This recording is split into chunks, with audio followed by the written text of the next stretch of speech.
to debate Dan Bongino, the former Secret Service agent and host of the Dan Bongino Show, and Philippe Reines, former senior advisor to Secretary of State Hillary Clinton. Gentlemen, normally I would try to bring a debate like this along, but right now I feel like I've got two gladiators in the ring, and I have to simply start this by saying, Dan, what do you think? Well, yes, you do.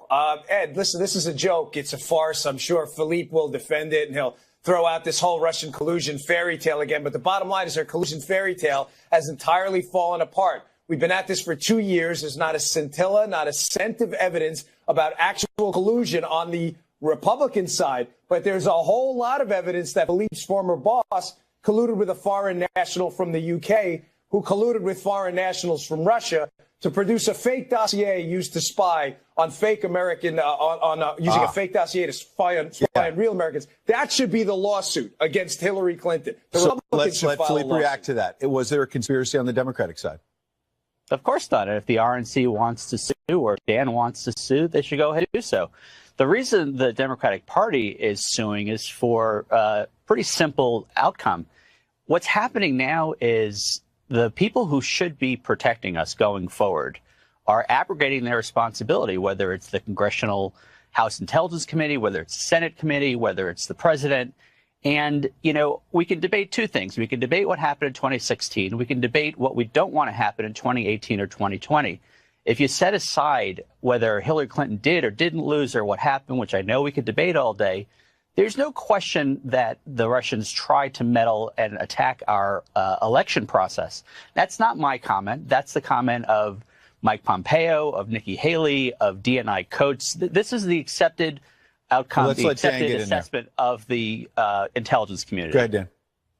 Yeah. Notice what Philippe did there. He avoided what I said. Yes, the Russians did try to influence the election through Hillary Clinton. We know this. See, these are established. I know he has a hard time with that. I think she's gone now. So what are we doing in 2018? So the Russians, no, because we're talking about a lawsuit that your party's filing against the Republicans and Trump for something your candidate did. We know for a fact the Russians spoke to Christopher Steele. We know that information made it into a fake dossier used to spy. Why do you run from that? Also, Philippe, answer me this question. And don't duck it, because I know how you work. Answer me this question.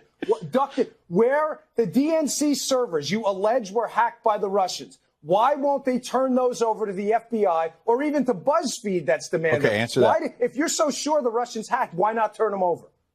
Well, I want to get something clear here, Dan. Are you saying none of this happened? Because that's not what the President of the United States and the CIA and the NSA believe. Right, but Philippe, we hear you. But go ahead. Why haven't the DNC servers? Why hasn't the DNC turned over the server to BuzzFeed? I have no idea. Or turned them over to authority, the FBI. Yeah, the FBI. The FBI that didn't really go and they couldn't tell we're asking? I don't know. Ask Debbie Wasserman Schultz. Excuse me, ask Wendy Wasserman Schultz. You know it. Okay. No, I don't. What I know is, Dan, here's what I know. Please let me talk for a minute. Yeah. You know nothing. Let Philippe talk. The Russians are going to try this again. The Chinese are going to try this again. Others are going to try this again. What exactly is our Congress and our government doing to prevent it? Can you name anything? Philippe, you still can't answer the question. Why Dan, vote the DNC if they're so sure the Russians hacked their servers? Dan, do you believe the Russians attacked? Why? Don't answer my question. Don't counter it with another. This is Democrat. Tell me when Dan stops. Okay, all right. Well, Philippe, let me ask you a question then, which is a serious one, and I don't know the answer to it. And I know it's not your lawsuit per se, but you're a Democrat. You're closely involved. I wish it was. I'm happy to affiliate myself So with let's say that it's not frivolous and there's merit to this lawsuit. Why the heck wasn't it filed the day after the election? Why is it being filed a year and a half later? That's an excellent question, and it goes back to what I'm saying. The DNC and the Democratic Party and anyone who cares about the election will probably be more than happy if this never had to be filed.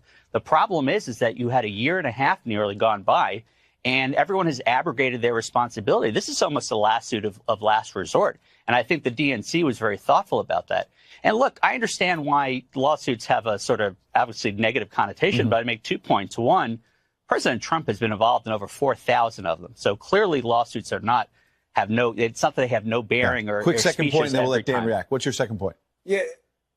Philippe, you said you had a second point. He still hasn't addressed the question, Ed. Yeah. Number one, can he acknowledge that Hillary worked with the Russians through a foreign national There's in the UK? There's no one who's ever been tougher on Vladimir Putin than Hillary Clinton. Okay, but did she work with them on the dossier? He cannot answer the question. Did Clinton advisors work on the dossier? That's a fair question. Dan, I can't hear myself think. Let Philippe answer. Just clearly, Philippe. So weren't there Clinton advisors working with Christopher Steele on the dossier? Yes or no?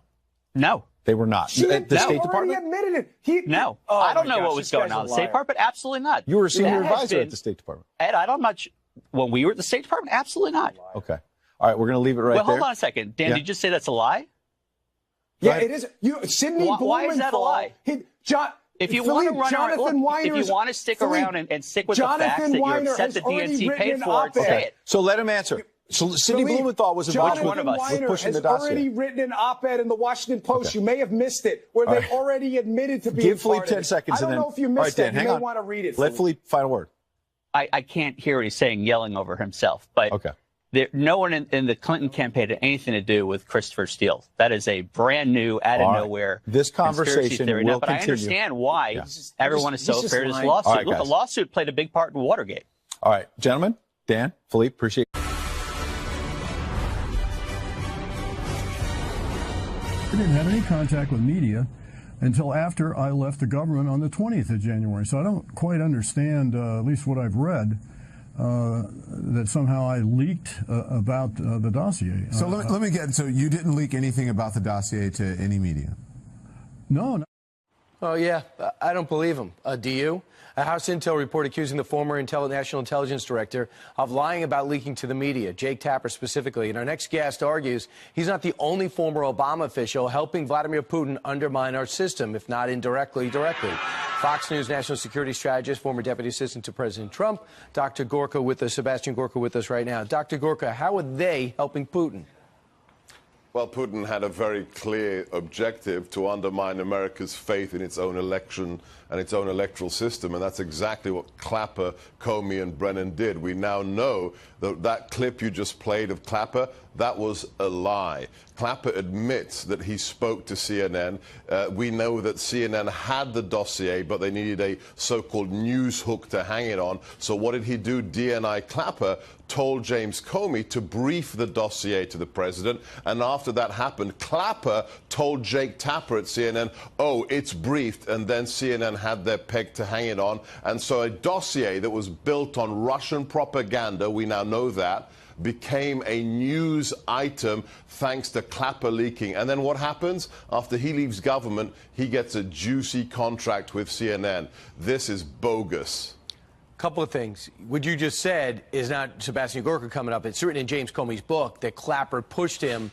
Hey, when you listen, we're going to leave the room. You brief him one-on-one. Number two, it's important that he said to Jake Tapper in January, you know, this is the deal. Well, the question was, well, did it happen after the inauguration? There was a few days in January he was president-elect and not president.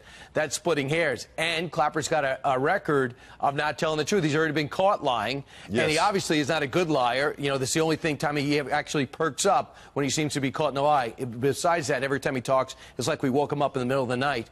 But real quick, John Brennan's tweets. His tweets are inflammatory. He says maybe Vladimir Putin has something on this president. This guy's the CIA director. He's not some pundit from a third-rate cable show.